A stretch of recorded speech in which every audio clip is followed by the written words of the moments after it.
우린 지난 시간에 믿는 사람들 중에서 지옥 가는 사람들도 있다는 주의 놀라운 말씀을 들었습니다. 7가지에 해당하는 사람들은 믿지만 지옥에 갈 수 있다. 주님께서 말씀하셨습니다. 그 첫 번째 사람은 형제에게 미련한 놈이라고 하는 사람들은 지옥에 간다. 두 번째는 형제를 실족시키는 사람들, 즉 범죄하게 하는 사람들은 지옥에 간다. 세 번째 사람들은 실족하게 하는 것을 제거하지 못하는 사람들도 지옥에 갈 수밖에 없다. 네 번째는 혀를 다스리지 못하는 사람들은 지옥에 간다. 다섯 번째, 하나님을 두려워하지 않는 사람들은 지옥에 간다. 여섯 번째, 해야 할 일을 하지 않는 사람들은 지옥에 간다. 일곱 번째, 지옥에 대한 올바른 지식이 없는 사람들은 지옥에 간다. 주님께서 그렇게 말씀하셨습니다. 예수님께서는 지옥은 죽는 곳이 아니라 죽지 않고 영원히 형벌을 받는 곳이니 절대로 가면 안 된다고 경고하고 계십니다. 구더기도 죽지 않은 곳, 마치 타는 불이 소금을 키는 것처럼 우리의 영혼을 불사르는 것이 지옥이라고 주님은 말씀하고 계십니다. 오늘 주님은 다시 한번 더 엄중한 소리로 경고하십니다. 지옥의 판결을 결코 피할 수 없는 사람들도 있다 해서 서기관들과 바리새인들을 대표적인 인물로 등장시킵니다. 그리고 그들이 행하는 7가지 잘못된 행동들을 적시하십니다. 주님은 온유하신 분이셨고 주님은 인자하신 분이었습니다. 그러나 몇몇의 경우에 주님은 분노하셨습니다. 오늘 본문은 주님이 가장 강력하게 분노했던 한 장면입니다. 그리고 그 이유에 대해서 조목조목 말씀하고 계십니다. 우리는 이 음성을 통해서 돌이키는 사람이 되어야 되고 회개하는 사람이 되어야 되고 참된 은혜와 진리 가운데 세워지는 사람이 되기를 바랍니다. 하나님의 말씀은 나를 칩니까? 옆에 사람을 칩니까? 나를 칩니다. 항상 나를 치는 겁니다. 그리고 하나님의 말씀이 나를 칠 때 나는 상처받는 게 아니라 살아납니다. 그 은혜를 다 경험하시길 바랍니다. 자, 에스라 시대 이후에, 즉 바벨론 포로 생활 이후에 율법 연구는 이스라엘 민족에게 있어서 가장 중요한 일이 되었습니다.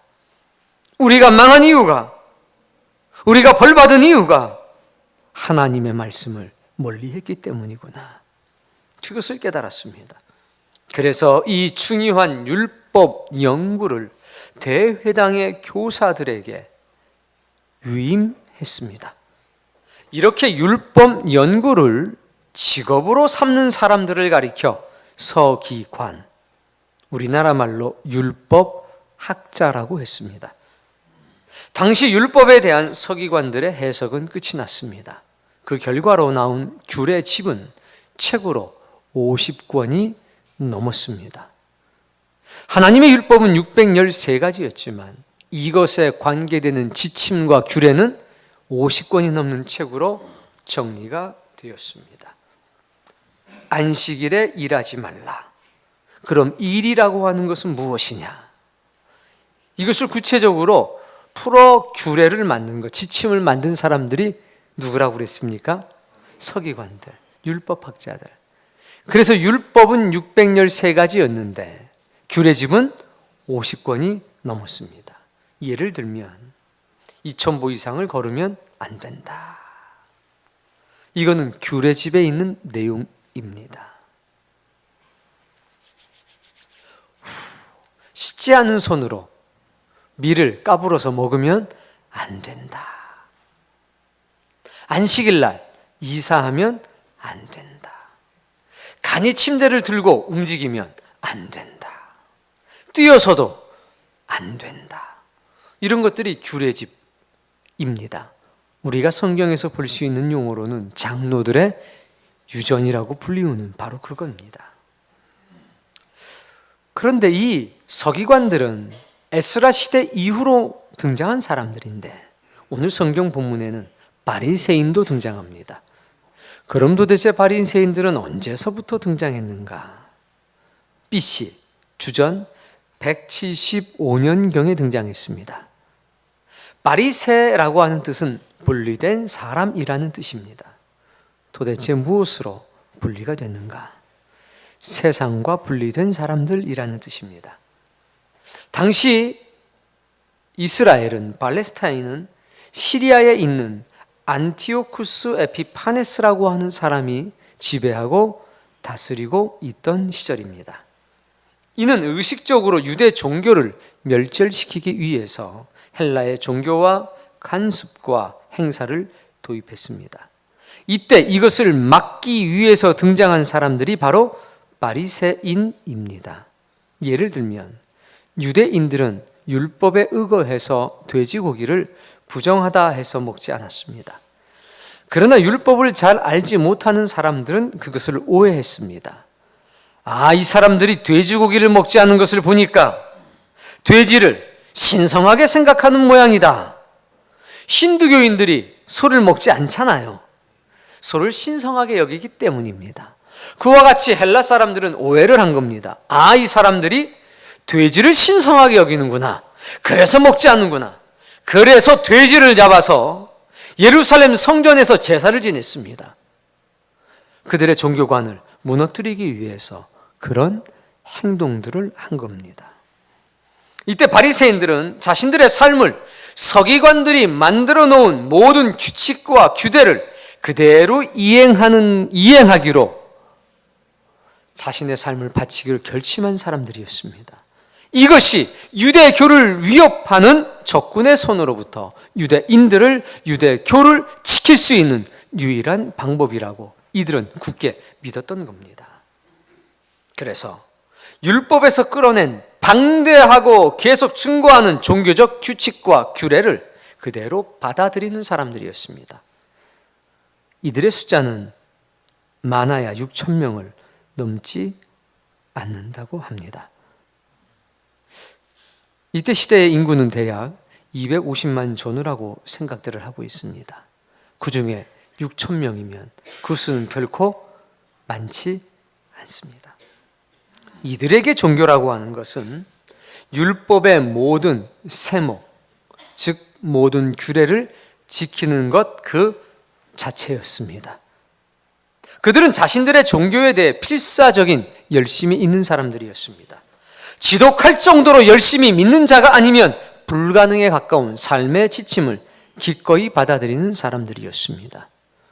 대부분의 사람들은 그것이 옳다라고 생각하지만 그렇게 살기는 불가능했습니다. 그러니 숫자가 많을 수는 없었습니다.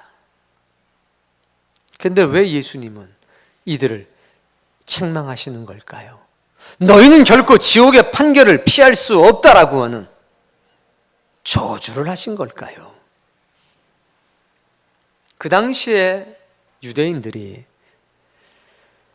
바리새인들을 어떻게 생각했는지 기록된 기록이 있습니다. 바로 탈무드입니다. 탈무드에는 바리새인들의 유형을 7가지로 구별해 놓았습니다. 읽어보세요.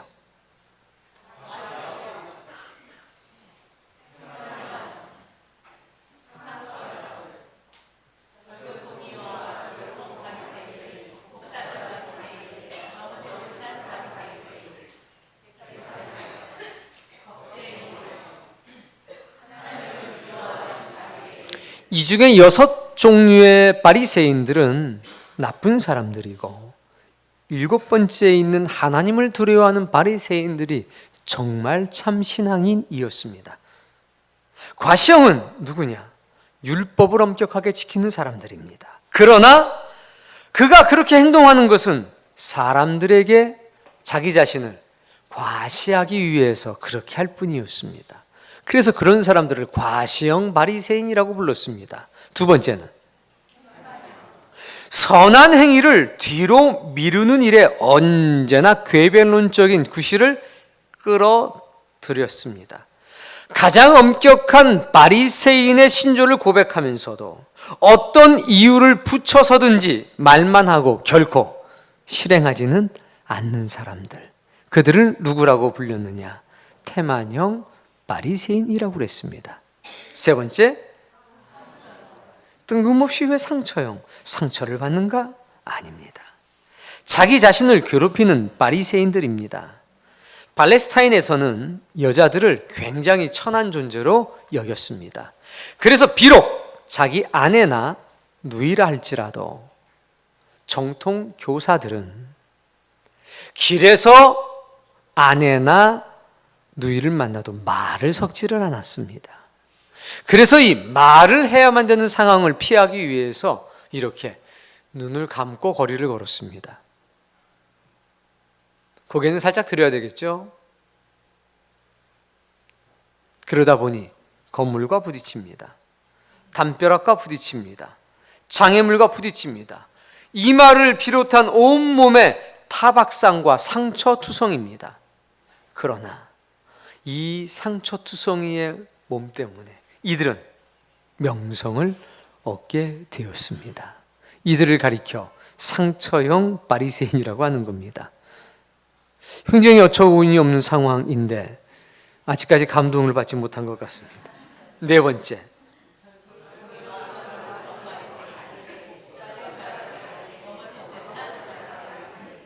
이런 종류의 사람들은 겸손을 자랑 삼아 보이기 위해서 마치 절구통 속에 있는 절구공이 같이 혹은 곱사등이 같이 굽을 굽히고 걷는 사람들이었습니다. 겸손하게. 이들은 너무 겸손해서 발을 땅에서 들지도 않았습니다. 끌고 다닙니다. 겸손하게. 그러다가 아주 작은 장애물을 만나면 여지없이 걸려 넘어졌습니다.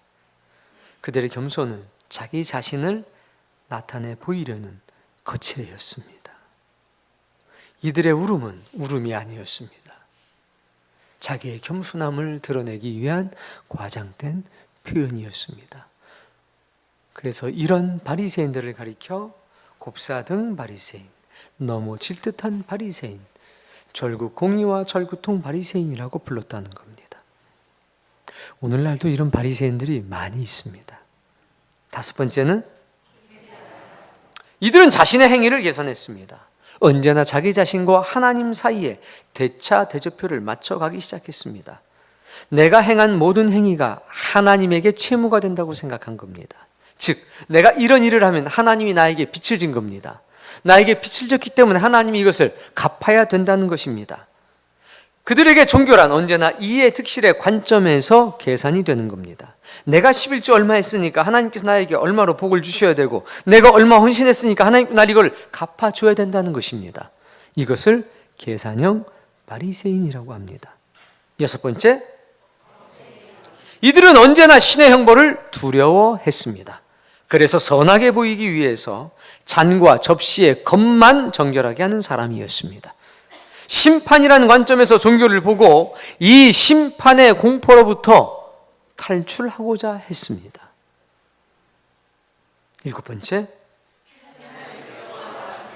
진실로 하나님을 사랑하고 하나님의 율법이 아무리 지키기 어려워도 그 율법에 순종하는 것을 즐거움으로 삼고 살던 사람들입니다.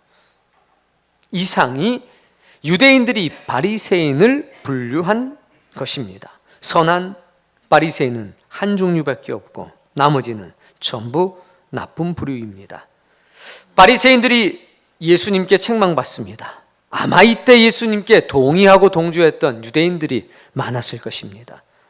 이들은 존경의 대상이면서 동시에 비난의 대상이기도 했습니다. 사진 한 장을 보겠습니다. 누굽니까? 현대 이스라엘에 살고 있는 종교인들입니다. 저들은 1800년대부터 저렇게 구별된 복장을 갖춰 입기 시작했습니다. 따라해 보겠습니다. 현대판 바리새인.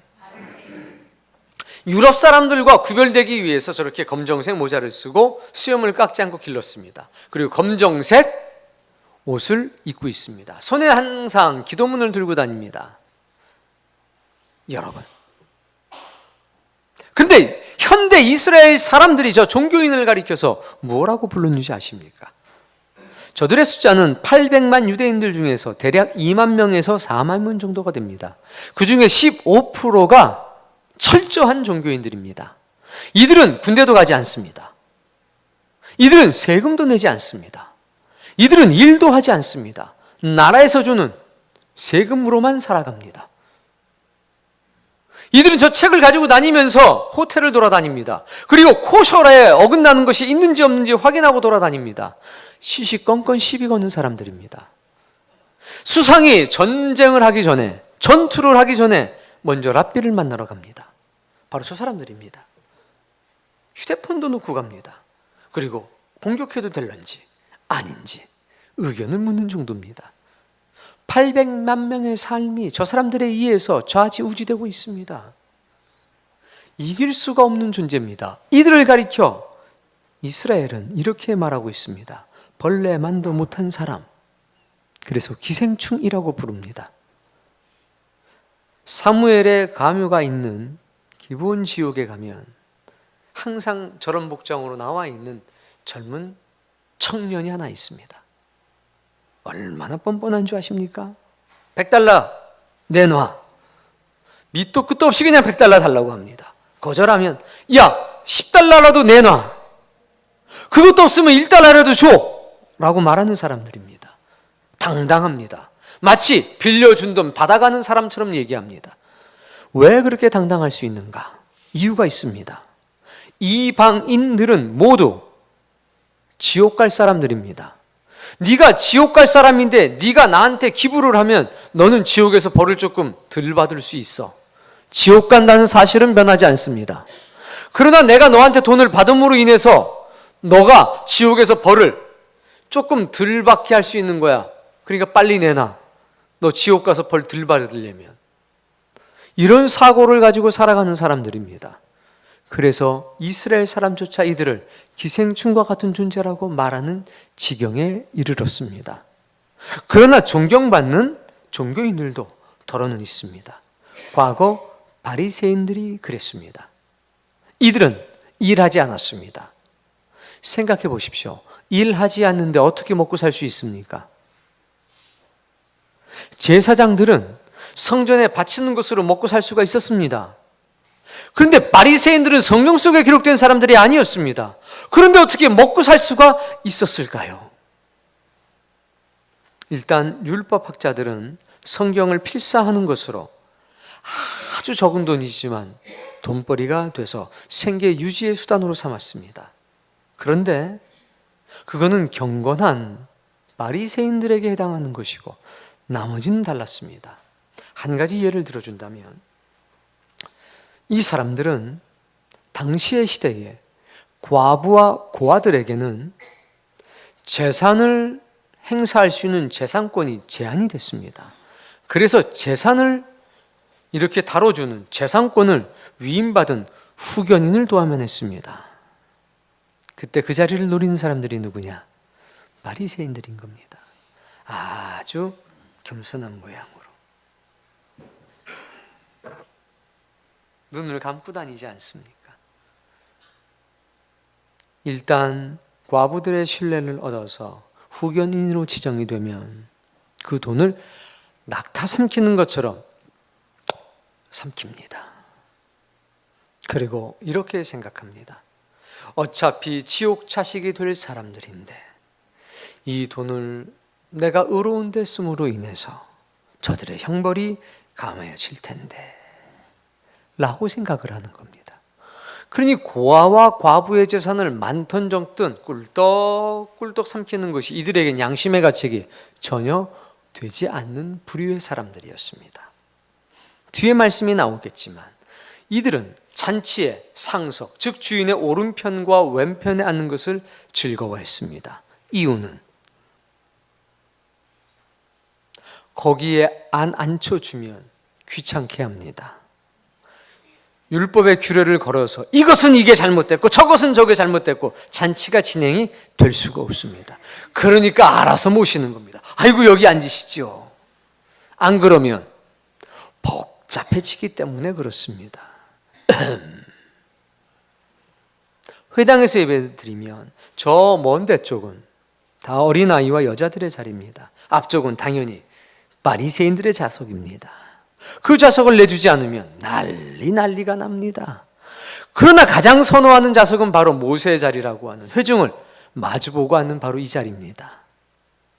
이 자리에 앉아서 여기에 경문을 붙이고 있습니다. 띠를 두르고 있습니다. 술, 찌찌트라고 하는 것을 길게 느리트리고 있습니다. 근엄하게 앉아 있습니다. 자신의 경건한 모습을 많은 사람들에게 자랑하는 겁니다. 그게 바리새인들이었습니다. 건들면 안 되는 존재들. 주님께서는 그들에게 말하는 겁니다. 누가 지옥 판결을 받겠는가? 바로 너희들이다. 의인은 지옥의 판결이 이루어지기 전에 구원받는 사람들이 의인입니다. 그것을 은혜요 은총이라고 하는 겁니다. 그런데 예수님께서는 서기관들과 바리새인들을 향해서 말씀합니다. 너희는 지옥 판결을 결코 피할 수가 없을 것이다. 여러분, 도대체 왜 그러셨는지 예수님이 말씀하시는 7가지 서기관들과 바리새인들의 화로다 하는 7가지 화에 대해서 성경을 통해서 확인해 보겠습니다. 먼저 23장 1절.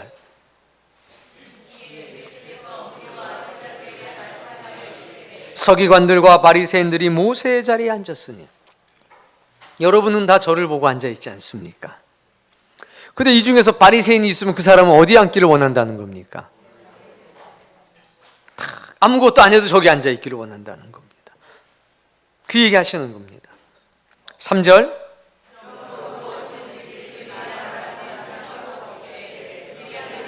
말은 본받지만 행위는 본받지 말아라. 어떤 사람은 말만 하는 사람들, 절대로 이행하지 않는 사람들, 별의별 모습이 다 있었지 않습니까? 4절.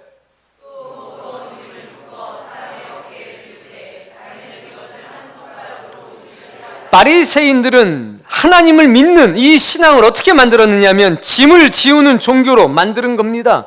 하나님께서는 613가지의 법을 주셔서 우리에게 하나님 나라의 백성답게 살아가는 기쁨과 즐거움을 주시려고 했던 겁니다.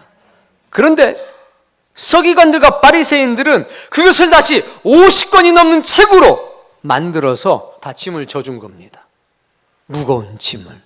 그리고 정작 자기들은 그것으로부터 해방돼서 사는 그런 자들도 많이 있었다는 겁니다. 종교라고 하는 것은 짐을 지워주는 게 아닙니다. 주님은 말씀했습니다. 야, 무거운 짐을 질 인생들아, 내게로 와서 쉬어라. 나와 함께 명예를 지고 나에게 배워라. 십자가는 강제로 지워지는 것이 아닙니다. 진리를 깨닫는 사람들이 감사함으로 지게 되는 것입니다. 5절부터. 그들은 신앙의 대상이 하나님인데 바리새인들에겐 사람이 대상이었습니다. 경문띠를 넓게 하여 옷수를 길게 하고, 경문띠를 넓게 한다는 것, 경문 테필린, 이마에 붙이는 것은 그 안에가 4조각이 나 있어서 4개의 성경 구절을 적게 되어 있습니다. 손목에 매는 것은 1개의 성경 구절을 적습니다. 이것을 큼지막하게 붙입니다. 그리고 안식일 날이나 욤키프루트라고 하는 대속죄일이 아니면 붙이고 다닙니다. 이게 크니까 이것을 매는 띠도 당연히 커져야 되겠죠. 멀리서 봐도 한눈에 알 수 있습니다. 이야, 대단하신 분들이구나. 6절. 시장에서 문안받는 것과 이런 것들을 좋아합니다. 안 하면 어떻게 합니까? 쫓아다니면서 대꼬챙이처럼 찌르는 겁니다. 너는 이래서 안 되고 너는 저래서 안 되고, 너 머리 그렇게 깎았어, 세웠어, 어디 불경하게 머리를 세워, 죽여. 너 발을 30cm나 들어서 시끄럽게 끌고 다녀도 일로 와서 앉으시죠. 이거 음식 봐, 이거 제대로 만든 거야, 이거? 응? 일로 와 앉으시죠. 역시 뭐 사람 알아볼 줄 아네. 이런 사람들이었다는 겁니다. 랍비라 칭함받는 것을 좋아하느니라. 11절. 12절.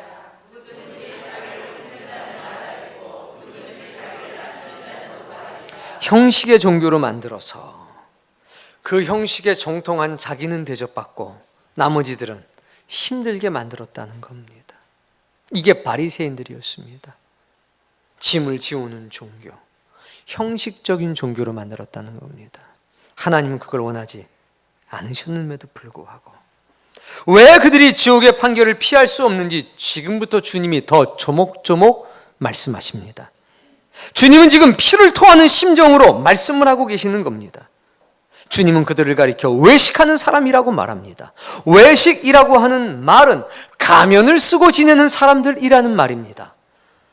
대사를 외우고 사는 사람이란 뜻입니다. 즉 연극 배우라는 겁니다. 이들은 연극 배우처럼 살아갑니다. 자기에게 주어진 역할을 하기 위해서 가면을 쓰고 자기에게 주어진 역할을 하기 위해서 대사를 할 뿐입니다. 그러나 실제로 그렇게 사는 사람들은 아니라는 겁니다. 주님은 그들을 가리켜 지옥 판결을 피할 수 없는 사람이라고, 화를 당하는 사람들이라고 말하고 있습니다. 그리고 이 속엔 제자들을 향한 사랑이 있는 겁니다. 이 길로 빠져들지 말라는 주님의 강력한 외침이 있는 겁니다. 6,000명도 안 되는 사람들이, 200만 명에 가까운 사람들이 하나님께 나아갈 수 있는 길을 막아버리고 있다는 겁니다. 그런데 그 속에서 이렇게도 못하고 저렇게도 못하는 백성들에게 주님은 새로운 길을 제안하는 겁니다. 그리고 제자들에게 용기를 주십니다. 그리고 너희는 결코 바리새인들이 되지 말라고 강력하게 경고하시는 겁니다. 오늘 이 경고는 이 시대를 살고 있는 우리에게도 유효해야 되겠습니다. 지옥의 판결을 벗어나지 못한 사람들, 7종류의 사람들이 있습니다. 반대로 말하면 이 7가지와 반대되는 삶을 산다면 우리는 천국문의 열쇠를 붙잡을 수 있다는 사실을 기억해야 합니다. 바리새인들의 모습을 통해서 우리는 이들과 정반대의 입장에 서고자 노력해야 될 것입니다. 자, 첫 번째 예수님이 말씀하신 7가지 화 중에 하나는 13절입니다. 연극하며 사는 사람들아, 가면을 쓰고 사는 사람들아, 영국의 대사만을 외우고 사는 사람들아, 너희는 천국문을 사람들 앞에서 닫고 너희도 들어가려 하는 자도. 이 서기관들과 바리새인들, 화 있는 사람들을 뭐라고 얘기합니까? 천국문을 닫는 사람들. 우린 이 말씀을 기억해야 합니다. 예수님의 말씀. 내가 곧 길이요 진리요 생명이니 나로 말미암지 않고는 아버지께로 갈 자가 없도다. 나는 양들의 문이니라. 그런데 이 문을 어떻게 했다고요? 예수 그리스도를 믿지 못하도록 막았다는 겁니다. 누가 막았습니까? 바리새인들과 서기관들이 막았습니다. 주님은 그 말씀을 하시는 겁니다. 너희가 천국문을 닫았도다. 여러분, 우리는 천국문을 닫는 자가 되어서는 안 됩니다. 예수님을 믿게 하는 사람이 되어야지 예수님을 믿지 못하게 막는 사람이 되어서는 안 되겠다는 말입니다. 그런데 믿는 사람이 아니라, 믿지 않는 사람이 아니라 믿는 사람들 중에서 예수님을 믿지 못하게 하는 사람들이 있습니다. 마치 누구처럼? 바리새인들처럼. 자세한 것은 뒤에 나옵니다. 주님은 엄중하게 말씀하는 겁니다. 너희가 믿고자 하는 자도 막지 않았느냐. 온갖 비난을 했습니다. 있지도 않는 것을 만들어내서 핍박을 했습니다. 사랑하는 성도님, 어떻게 천국문을 닫을 수가 있습니까? 어떻게 예수님께 나오는 길을 막을 수가 있다는 말입니까? 그런데 이들은 종교적 열심을 앞장세워서 그 길을 막았습니다. 왜? 예수님은 규례집을 파괴하는 사람처럼 보였기 때문입니다. 규례집에는 분명히 안식일 날 병자를 고치지 말라고 그랬는데 주님은 병자를 고치셨습니다. 그들은 하나님의 사랑과 하나님의 능력이 중요한 게 아니었습니다. 자신들의 규칙을 지키는 게 신앙이었다는 겁니다. 사랑하는 성도님, 그래서야 되겠습니까? 그런데 종교적 열심이 지나치게 되면 하나님을 잃어버리고 자신도 모르는 사이에 천국문을 닫게 만드는 사람이 있다는 사실이 너무나 안타깝습니다. 우린 천국문을 여는 사람이 되어야 합니다. 어떠한 상황에서라도 예수님을 믿을 수 있도록 돕는 사람이 되어야 합니다. 신앙을 할 수 있도록 돕는 사람이 되어야지 에이씨, 교회 안 다녀. 이거 큰일 날 소리입니다. 큰일 날 소리입니다. 에이! 이런 소리 없기를 바랍니다. 우린 천국문을 여는 사람, 예수님을 믿게 하는 사람, 예수님께 대한 불신, 교회에 대한 불신이 아니라 교회에 대한 신뢰를 갖도록 만들어주는 사람이 되어야 합니다. 이런 사람들은 뭐가 있다고요? 화가 있다. 15절.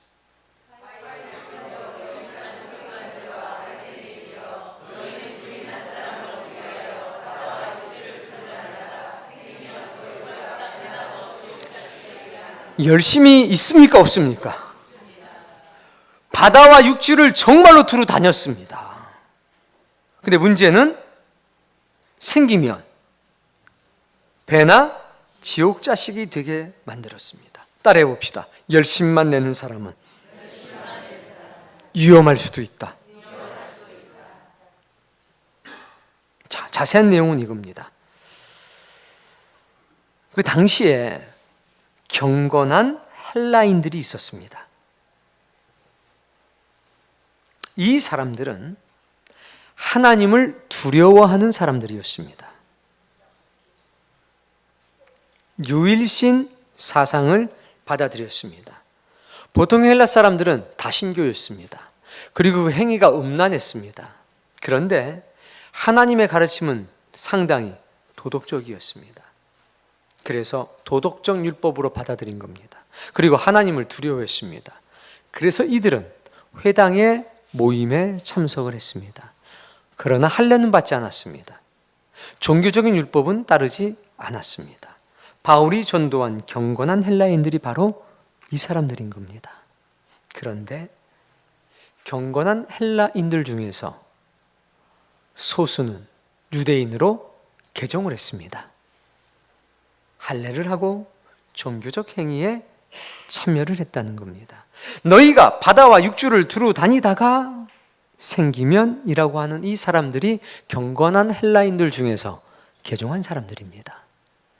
이 사람들은 개종한 뒤로 바리새인들보다 더 열심히 규례집을 지키는 사람들이 됐습니다.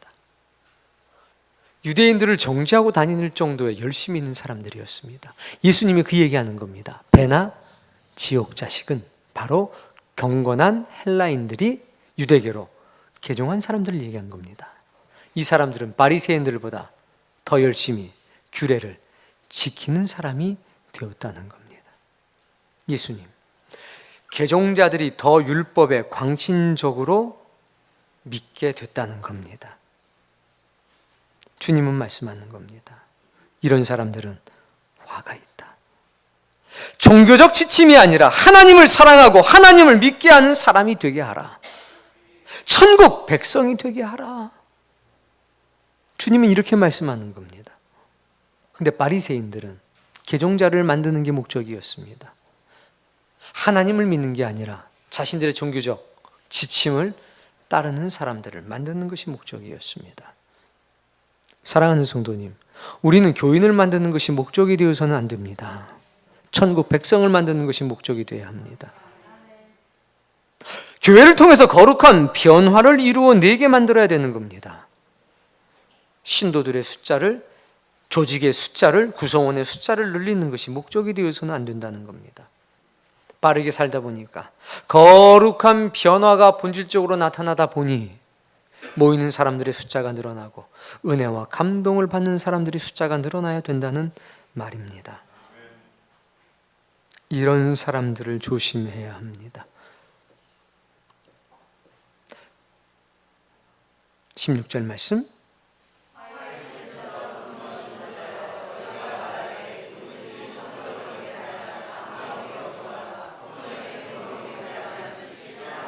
이 말씀은 좀 어려운 말씀입니다. 도대체 무슨 얘기야? 이걸 한마디로 얘기하면 성전으로 맹세하면 번복이 가능하고 성전의 금으로 맹세하면 번복이 불가능하다는 얘기입니다. 제단으로 맹세하면 번복이 가능하고 제단의 금으로 맹세하면 번복할 수 없다는 겁니다. 이게 도대체 무슨 얘기냐? 이 말은요, 진리를 행할 거룩한 의무를 회피하는 기술을 바리새인들이 가지고 있었다는 얘기입니다. 자, 생각해 보십시오. 사람들이 성전으로 맹세하겠습니까? 성전의 금으로 맹세하겠습니까? 당연히 성전으로 맹세하겠죠. 제단으로 맹세를 하겠습니까? 제단의 금으로 맹세를 하겠습니까? 당연히 제단의 금으로 맹세를 하겠죠. 근데 바리새인들은 이런 맹세를 서슴없이 합니다. 내가 성전으로 맹세하건대 내가 이 과부의 후견인이 된다면 이렇게 해서 저렇게 해가지고 이렇게 쓸 것이다 라고 맹세를 하는 겁니다. 이렇게 표정을 하고서. 그런데 막상 그 돈을 약속한 대로 안 쓰는 겁니다. 사람들이 물어볼 거 아닙니까? 왜 그렇게 했어? 그때 뭐라고 그럽니까? 여보셔, 규례 집에 성전으로 맹세한 것은 번복할 수 있지만 성전의 금으로 맹세한 것은 번복할 수 없다고 돼 있어. 내가 그때 성전으로 맹세하지 않았어. 이해가 잘 안 되시는 모양이네. 맹세도 번복할 수 있는 길이 있다는 겁니다. 궤변론자들입니다. 고르반, 내가 내 아버지에게 드려야 될 것이 하나님의 것이 되었습니다. 안 줘도 된다는 겁니다. 이거를 그렇게 쓴 겁니다. 내가 그 과부에게 쓸 것을 하나님의 일을 위해서 썼어. 그리고 내가 성전의 금으로 맹세했어. 이거는 이제 안 바뀐다는 얘기입니다. 그러니 일반인들은 잘 모르고 일반인들도 하지 않은 행동들입니다. 근데 바리새인들은 자신이 맹세한 맹세를 어길 만한 합법적인 길을 만들어 놨다는 겁니다. 그리고 혹 누가 와서 그런 문제 때문에 고민 상담을 한다면 내가 알려줄게. 진리를 행할 거룩한 의무를 회피할 수 있는 썩은 지혜를 가지고 있는 사람들이 누구였느냐? 그게 바리새인이란 얘기입니다. 그 얘기를 하시는 겁니다.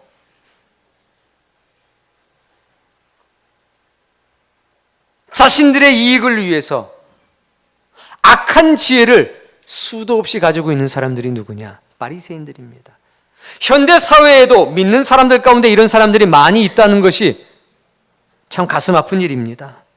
하나님의 말씀을 자기 형편대로 변역하는 사람들입니다. 기도해야 되잖아요. 근데 이런 특별한 기술이 있는 사람들은 기도하지 않아도 되는 길이 있다고 알려줍니다. 전도하라고 성경은 말씀하고 있는데 그것이 거룩한 의무 아닙니까? 근데 마치 전도를 하지 않아도 하나님 나라 갈 수 있는 길이 있다고 해주는 분들이 있다는 겁니다. 헌신하지 않고서는 하나님 나라 갈 길이 없는데 마치 헌신하지 않아도 하나님 나라 갈 수 있는 길이 있는 것처럼 이야기해 주는 사람들이 있다는 겁니다. 이 성도들 부담스럽게 그렇게 전도하라고 굳이 얘기할 필요가 있을까요? 성도들이 힘든데 그렇게 기도해야 된다고 얘기할 필요가 있을까요? 성경에 어디 기도해야 천국 간다는 말이 있습니까? 어디 전도해야 천국 간다는 말씀이 있습니까? 물론 없지요. 성경에 언제 술 먹지 말라고 그랬습니까? 술 취하지 말라고 그랬지. 술 먹어도 괜찮습니다. 바리새인들이 그런 특별한 기술을 가지고 있었다는 겁니다. 여러분, 예수님이 이 말씀을 통해서 제자들에게 말하는 겁니다. 너희는 기도하게 만드는 기술을 가진 사람이 되라. 하나님께 서약한 거룩한 서약을 지킬 수 있게 만드는 기술, 즉 지혜를 가진 사람이 되라. 거룩한 의무를 실천할 수 있는, 하나님과의 신실하신 약속을 지킬 수 있는 그런 지혜, 기술을 가진 사람이 되어라 라고 말씀하는 겁니다. 여러분 어떤 사람들입니까? 어떤 지도자를 만나기를 원하십니까? 회피의 기술을 가진 지도자를 만나기를 원하십니까? 목사님, 저 전도하지 않고도 어떻게 갈 수 있는 방법이 있지 않을까요? 주님은 말씀하는 겁니다. 하나님의 언약을 지키지 않고선 지옥 판결을 피할 수가 없느니라.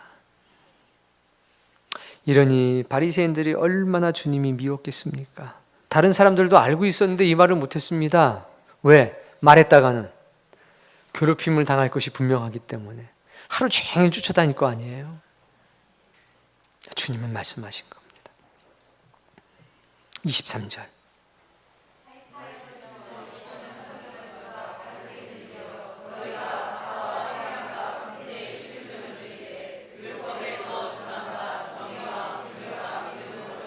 그러나 이것도 행하고 이것도 하고 저것도 해랍니다. 이렇게 박하와 회양과 근처에 11조 드리는 게 나쁘다는 게 아닙니다. 그것도 하고 저것, 정의와 긍휼과 믿음도 행하라는 겁니다. 그런데 자꾸 둘 중에 하나만을 선택한다는 겁니다. 예수님은 제자들에게 둘 다 행하라고 말씀을 하시는 겁니다. 24절.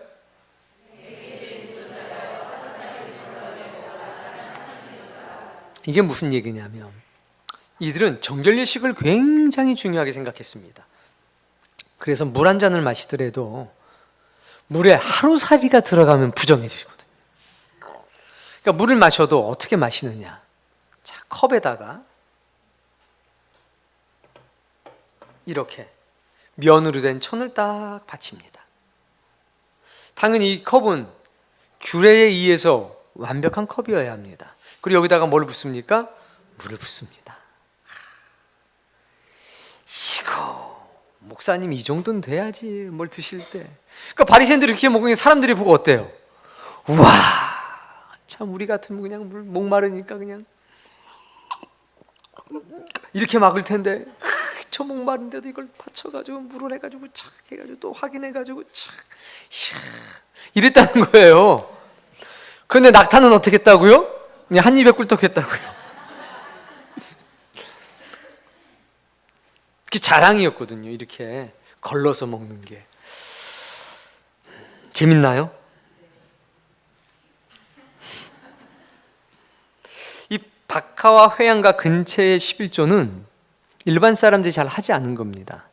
박하를 예를 들어볼게요. 보통 큰 나무의 열매 11조, 그리고 밀, 추수한 곳에 11 당연히 하죠.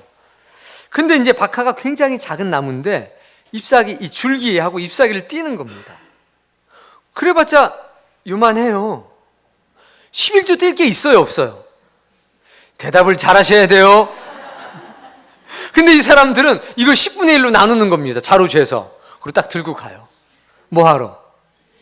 이렇게 가는 거죠. 눈 감고 이렇게 가는 거예요. 어디로 가요? 시끄러운 데로 가는 거죠. 시장 이런 데로 다. 사람들이 보는 거예요. 이야, 저것까지 계산해서 11조를 내네. 우와. 이게 자랑인 거예요. 근데 원래에서 11조를 하는지는 모르겠어요. 그건 아무도 모르죠. 그건 안 보이게 하니까. 이건 다 예수님께서 그 잘하는 일이라고 하는 겁니다. 내는 것 자체는, 철저하게 하는 거는. 근데 문제는 그 뒤입니다. 그러면서 불의를 행했다는 겁니다. 그러면서 완고하고 거만하며 심지어 잔인하기까지도 했다는 겁니다. 자비를 바라는 요청에 대해서는 귀를 막았다는 겁니다. 율법의 사소한 것은 지키면서 정작 가장 중요한 것을 망각한 사람들이었다는 겁니다. 교회 나갈 때 정장을 갖춰 있습니다. 새벽 기도는 빠지는 법이 없습니다. 헌금은 지체 없이 바칩니다. 그러나 직장에서는 정직하지 않습니다. 어떡하다 눈먼 돈이 생기면 먼저 집어넣습니다. 누가 가져도 가질 건데 뭐. 화를 잘 냅니다.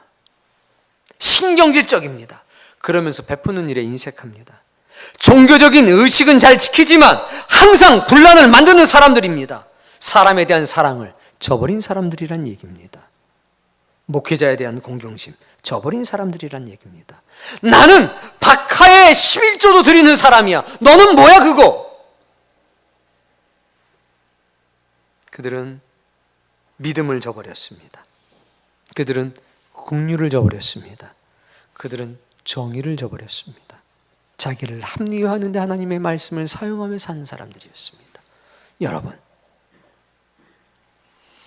제단이 중요합니까? 이 제단에서 하나님 은혜를 선포하는 주의 종이 중요합니까? 아버지가 주는 용돈이 중요합니까? 아버지가 중요합니까? 어머니가 중요합니까? 어머니가 주는 밥이 중요합니까? 그런데 이들은 밥만 중요하게 생각했고 용돈만 중요하게 생각했고 제단 자체만 중요하게 생각했다는 겁니다. 믿음을 저버린 사람들. 율법을 왜 줬는지를 잊어버렸다는 겁니다. 정신은 버리고 형식만 취하면 안 됩니다. 어떤 것이 본질적으로 더 소중한지, 내가 지켜야 될 것이 무엇인지를 기억하셔야 합니다. 내가 이 밥상을 지켜야 되는 건지, 우리 어머니를 지켜야 되는 건지, 내가 용돈을 지켜야 되는 건지, 우리 아버지를 지켜야 되는 건지, 내가 우리 목사님을 지켜야 되는 건지, 이 건물을 지켜야 되는 건지. 바리새인들을 잊어버렸습니다. 하나님보다 규례를 더 중요하게 생각하는 사람들, 그들이 바리새인이었다는 겁니다. 25절.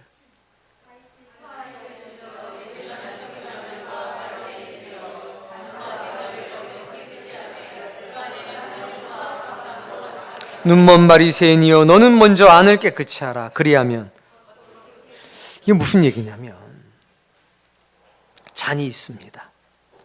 이 잔을 무엇으로 만들었냐가 굉장히 중요합니다. 흙으로 만들었냐, 철로 만들었느냐, 나무로 만들었느냐. 만들었을 때 그 안은 온폭패였느냐, 민자냐. 대부분 흙그릇은 부정합니다. 왜 부정하냐면 그 안이 온폭 들어갔기 때문입니다. 왜 그런지 몰라도 그건 부정한 그릇입니다. 사용하면 안 됩니다. 근데 그게 너무 절차가 복잡합니다. 그 복잡한 절차대로 잔을 하나 만들었습니다. 그릇을 하나 만들었습니다. 이것을 가리켜 뭐라고 그러냐? 정결한 잔이라고 합니다. 이제 여기다 무엇을 넣어서 먹을 수 있는 겁니다. 그런데 문제는 이 정결한 잔 안에다가 저 김집사 거를 훔쳐다가 내가 다 담아놓은 겁니다.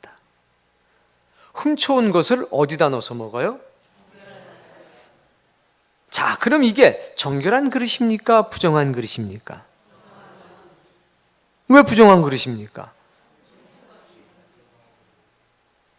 아니, 이게 율법에 정한 대로, 규례에 정한 대로 그 절차를 다 거치지 않았습니까? 율법에 의하면 이건 정결한 잔입니다. 왜? 모든 정결 예식을 거쳐서 만들어진 거기 때문에. 근데 주님은 말씀하는 겁니다. 야, 그릇이 깨끗하다고 그 자체가 정결해지는 게 아니지 않냐. 그 안에 담긴 게 도적질한 것이 담겨 있으면 겉이 깨끗하다고 내용물이 더럽고 지저분한 거면 이건 정결한 게 아니지 않냐. 그 말씀을 하는 겁니다. 바리새인들은 참된 정결을 모르는 사람이었다는 겁니다. 바리새인들은 현세의 이익을 위해서 거룩한 유익을 저버린 사람이란 얘기입니다. 현세의 이익을 얻기 위해서 겉은 이렇게 만들었다는 겁니다. 근데 그 속에는 현세의 이익을 얻기 위한 탐욕이 가득 차 있다는 얘기입니다. 이해가 되십니까? 제자들에게 말씀하는 겁니다. 거룩한 열망을 마음에 담는 사람이 되라. 네 겉모양이 아니라 네 속에 담겨져 있는 그것이 너의 인생을 결정하느니라. 그게 바로 먼저 네 안을 깨끗하게 하라는 겁니다. 그릇의 안을 닦으라는 얘기가 아니라 무엇을 담고 있는가. 이때 그릇은 바리새인인 겁니다. 이때 안은 바리새인 안에 있는 욕구라는 겁니다. 오늘 여러분은 어떤 욕구와 욕망을 가지고 이 자리에 나와 있습니까? 내가 하나님의 백성이니까 하나님의 역사를 위해서 헌신하고 희생하리라. 나는 썩을 것을 하나님께 드리고 하나님은 내게 거룩하고 영원한 것을 주시리라. 이 믿음으로 나와 있습니까? 예배는 받는 자리가 아니라 드리는 자 아닙니까? 신자는 받는 사람이 아니라 드리는 사람 아닙니까? 주여, 내 모든 것을 주께 드리옵나니 나를 받으소서. 나를 주님께 드리는 겁니다. 그러면 하나님께서 감추어 놓았던 영원한 생명을 우리에게 주시는 것 아닙니까? 근데 바리새인들은 아까 계산형, 내가 이렇게 했으니까 이만큼 주셔야지요. 드릴 때 뭐부터 생각하는 겁니까? 받을 것을 먼저 생각하는 겁니다. 그러니까 주님이 말씀하시는 게 아까 우리가 봤던 그거랑 거의 비슷하지 않습니까? 27절.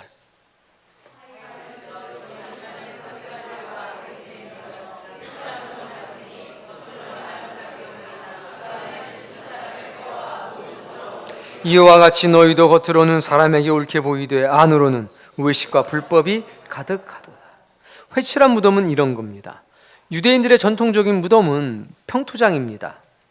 물론 동굴 속에다가 무덤을 장사 지내기도 하지만 가난한 사람들은 그냥 땅에다가 묻습니다.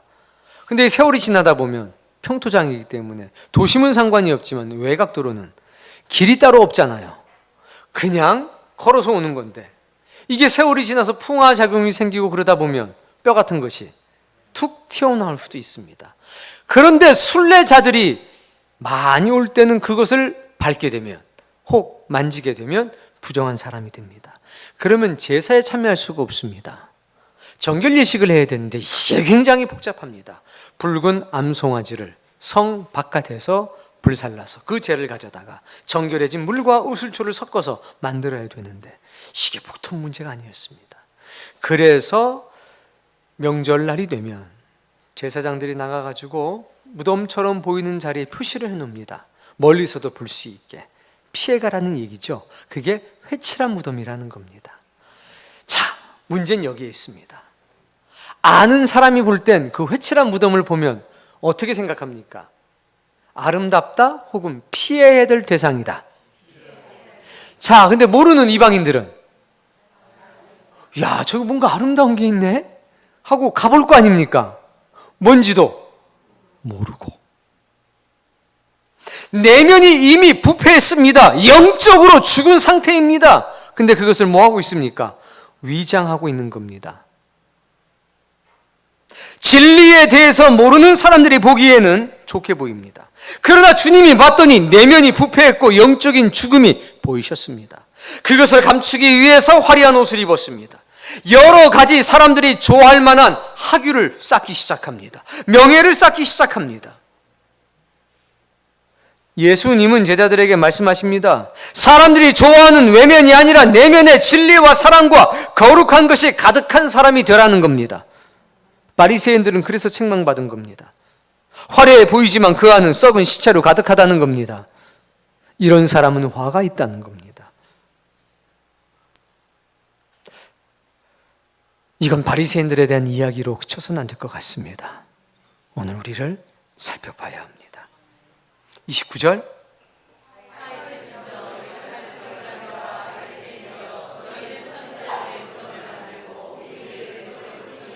지금 하고 있는 일은 선지자들의 무덤을 만들어 준다는 겁니다. 의인들의 피석을 만들어 준다는 겁니다.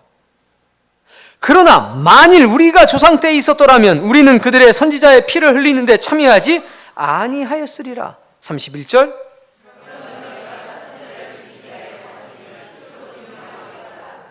너희가 너희 조상의 분량을 채우라.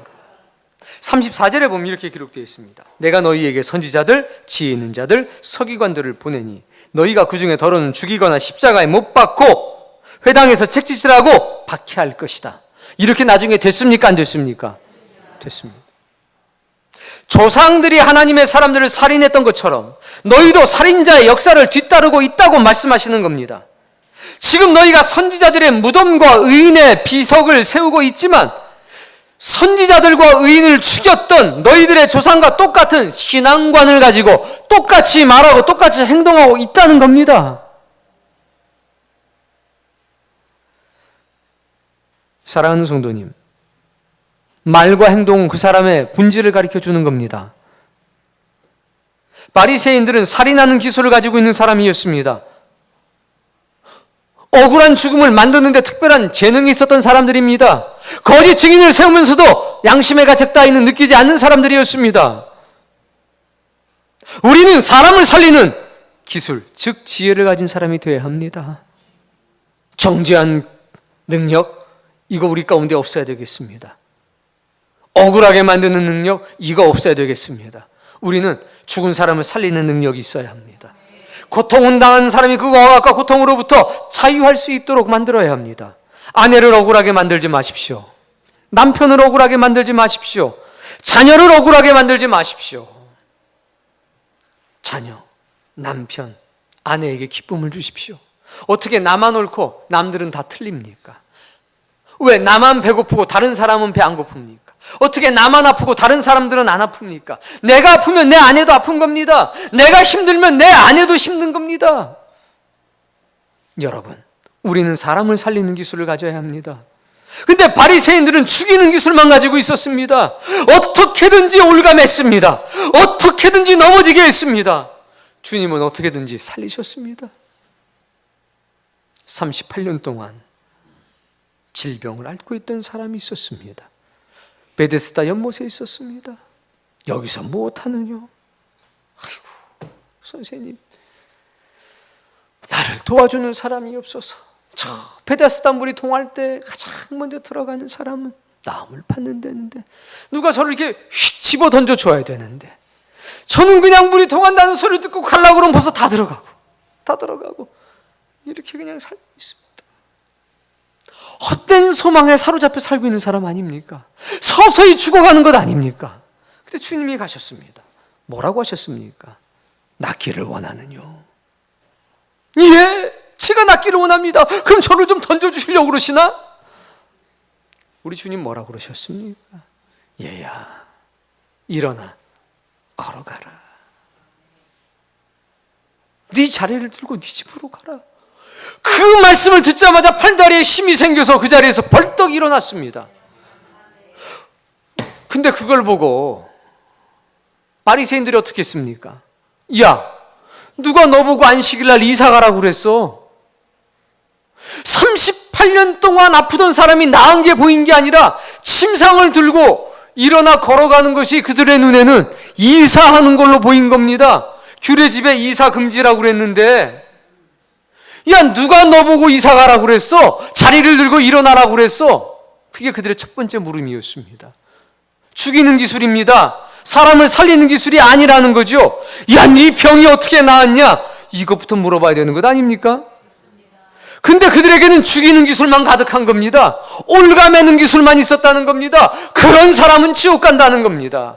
죄만을 찾아내는 사람들, 함정과 올무에 빠뜨리는 사람들, 아주 그냥 이상한 관점에서 바라보면서 그냥 사람 속을 긁는 말만 골라서 하는 사람들.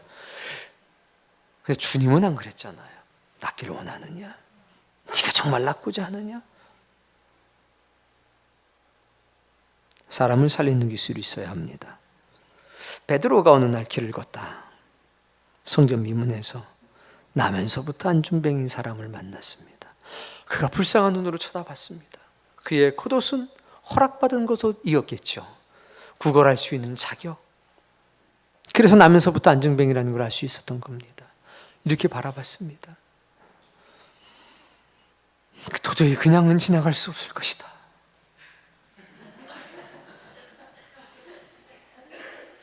베드로가 봤습니다. 알았습니다. 눈으로 뭐라고 말하는지를. 그래서 이렇게 말합니다. 얘야, 은과 금은 내게 없다. 절망이 옵니까? 기쁨이 옵니까? 그러나 나에게 있는 것을 너에게 주노니 곧 나사렛 예수의 이름으로 명하노니 일어나 걸어라. 베드로가 어떤 사람이었는 줄 아십니까? 과거에 예수님과 같이 가다가 나면서부터 소경인 사람을 봤습니다. 야, 자기 죄 때문에 장님이 됐을까? 부모님의 죄 때문에 맹인이 됐을까? 하고 제자들끼리 싸울 때 그 중에 하나가 베드로였습니다. 죄부터 봤던 베드로였습니다. 그런데 야, 너는 도대체 네 죄 때문에 안진뱅이가 됐냐? 아니면 니네 부모님 때문이냐? 한번 얘기나 좀 들어보자. 들어보고 나서 내가 기도해 줄게. 이러질 않았습니다. 죄를 안 봤습니다. 그는 살리는 방법과 길을 본 겁니다. 나사렛 예수의 이름으로 명하노니 일어나 걸어라. 이런 사람은 천국과 가까운 겁니다. 주님은 너무 가슴이 아팠습니다. 6천 명도 안 되는 바리새인들이 200만 명이 넘는 유대인들을 지옥의 문 앞으로 끌고 가는 모습을 보면서 너무 가슴이 아파서 화 있을진저 서기관들과 바리새인들이여 외식하는 자여 7가지를 말하는 겁니다. 그리고 오늘 본문 끝으로 말씀하시는 겁니다. 33절.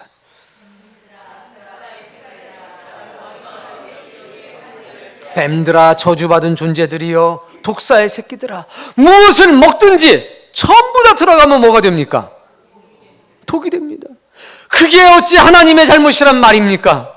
은혜를 줘도 먹으면 뭐가 됩니까? 진리를 줘도 들어가면, 은총을 줘도 들어가면. 바리새인들이, 서기관들이 이렇게 됐다는 얘기입니다. 너희가 어떻게 지옥의 판결을 피하겠느냐? 이 7가지를 행하는 이상은 너희들은 지옥 문 앞으로 갈 수밖에 없다는 겁니다.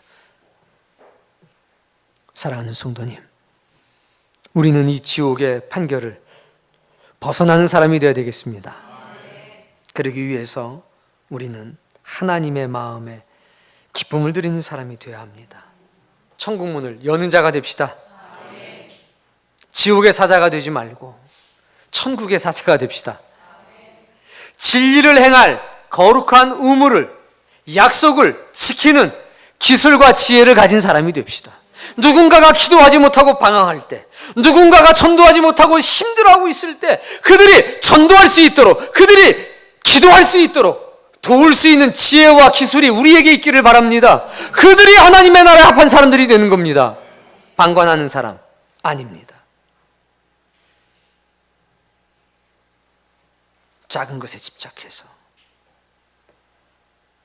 잠깐만 부어, 이게 아니라, 집사님 하루살이 하나 먹는다고 어떻게 되겠습니까? 송충이도 먹으면 약이 된다는데요.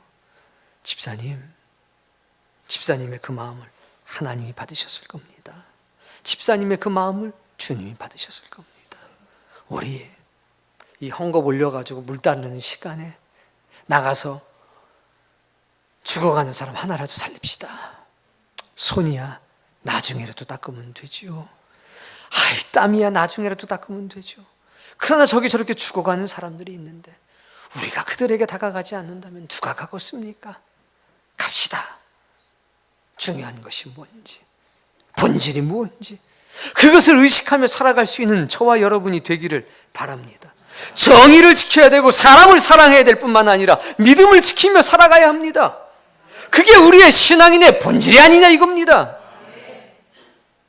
거룩한 열망을 마음에 담아야 합니다. 참된 정결이 무엇인지 모르는 사람이 되어서는 안 되겠다는 겁니다. 겉만 깨끗해서는 안 된다는 겁니다. 바울은 고백했습니다. 우리의 육신은 날마다 후패해 가지만, 썩어져 가지만 우리의 속사람은 날마다 새로워지느니라. 그 간증이 넘쳐야 되지 않겠습니까? 내면의 부패와 영적인 죽음을 위장하는 사람들이 되어서는 안 됩니다. 우리는 우리의 내면을 새롭게 하는 사람이 되어야 합니다. 만약에 우리의 내면이 썩었다면 주님 앞에 이것을 내놔야 합니다. 주여 나를 고쳐주옵소서, 주여 나를 치료해 주옵소서, 주님의 은혜와 능력으로 나를 새롭게 해 주옵소서.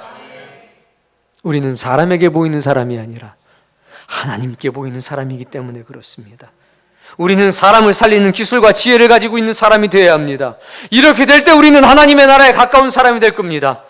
여러분, 하나님께서 우리 부르신 이유는 들으라고 부르신 게 아니라 지키라고 부르셨습니다. 전하라고 부르셨습니다. 우리로 나중에 믿게 될 사람들에게 본이 되라고 부르신 겁니다. 그러니 우리 중에 천한 사람 아무도 없습니다.